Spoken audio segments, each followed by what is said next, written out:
Pemirsa Ajeng Semeng, kini saatnya saya Dana Paramita mengantarkan sejumlah berita dari Bali. Berikut 3 di antaranya.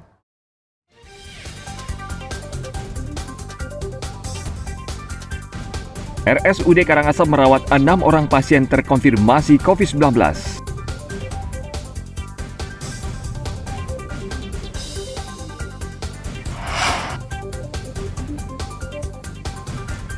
Arus kendaraan yang melintasi jalan raya jurusan Denpasar Gilimanuk saat libur Natal dan Tahun Baru akan dibatasi.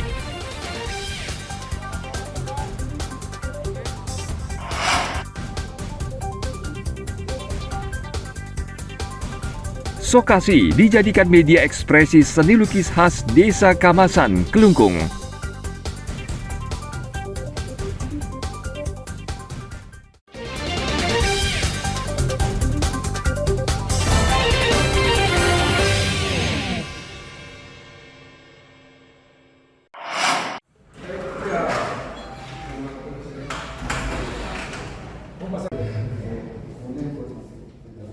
Sepanjang bulan Desember 2023 ini, RSUD Karangasem merawat 6 orang pasien terkonfirmasi COVID-19.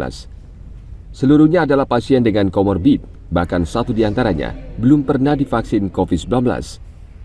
Direktur RSUD Karangasem Dr. Gede Yulia Sena mengungkapkan, dari 6 pasien konfirmasi COVID-19 yang dirawat itu, 5 orang diantaranya sudah dinyatakan sembuh dan sudah dipulangkan.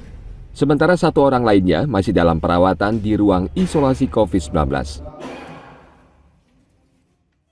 Kami sudah menyiapkan di sini dan sedang juga masih merawat, yaitu di ruang isolasi Gangga di sini, khusus untuk COVID dengan ICU COVID-nya juga di sini.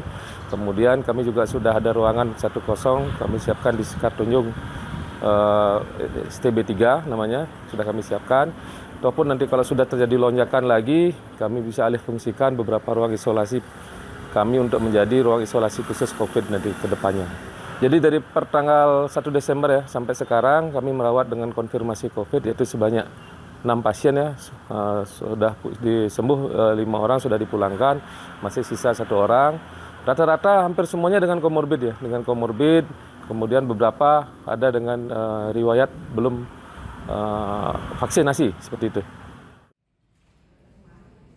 Berbeda ketika pertama kali merebak tahun 2020, kasus COVID-19 saat ini cenderung landai di Kabupaten Karangasem. Namun demikian, pihak RSUD Karangasem telah melakukan antisipasi jika nantinya terjadi lonjakan kasus, diantaranya menyiapkan bangsal isolasi tambahan, petugas medis, dan peralatan medis di UGD COVID-19.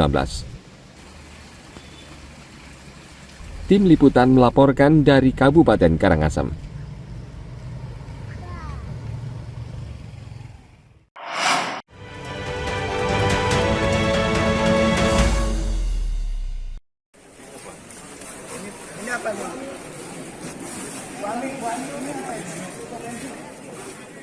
Meningkatnya kasus COVID-19 di Indonesia dalam beberapa hari terakhir diharapkan tidak akan mengganggu proses pemilu 2024 yang saat ini tengah berlangsung.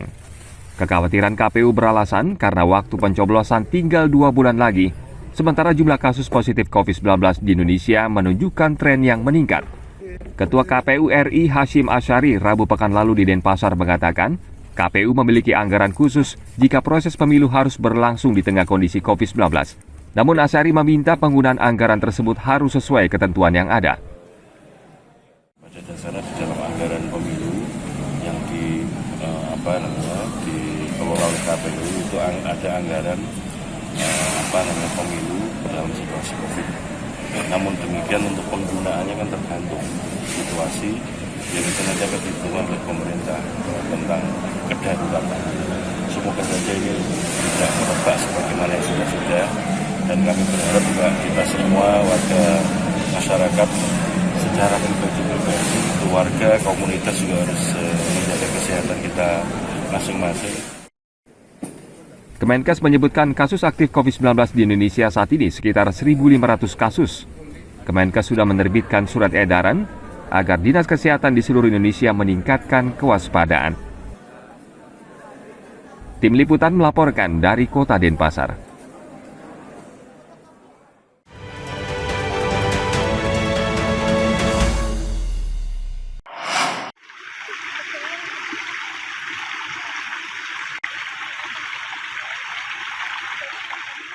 Sejumlah daerah di Bali mulai memasuki musim hujan. Di Kabupaten Bangli, curah hujan yang tinggi belakangan ini membuat resah petani karena menyebabkan munculnya hama dan organisme pengganggu tanaman. Yang mengkhawatirkan petani seperti jamur, bakteri, dan virus. Di wilayah Tembuku, banyak tanaman padi yang berumur sebulan terserang penyakit hawar daun. Daun padi berwarna hijau kelabu, terlipat dan tergulung. Dalam kondisi yang parah, daun bahkan bisa layu dan tanaman padi mati. Kepala Dinas Pertanian, Ketahanan Pangan dan Perikanan Kabupaten Bangli, Iwayan Sarma mengatakan, Pemkab sudah menyiapkan petugas untuk mengamati organisme pengganggu tanaman di masing-masing kecamatan dan menyiapkan langkah bagi petani untuk mengatasi serangan hama. Setelah melakukan pengamatan, itu yang memberikan rekomendasi. Rekomendasinya seperti apa? Kepada petani ataupun kepada kelompok tani yang ada di sekitarnya. Apakah perlu misalnya kalau di sawah, apakah perlu dikeringkan, itu perlakuannya. Kemudian dilakukan sanitasi lingkungan, misalnya pembersihan rumput-rumput di sekitar tanaman. Kemudian dilakukan pengobatan terhadap pestisida tertentu. Nah, itu keluaran rekomendasi kita.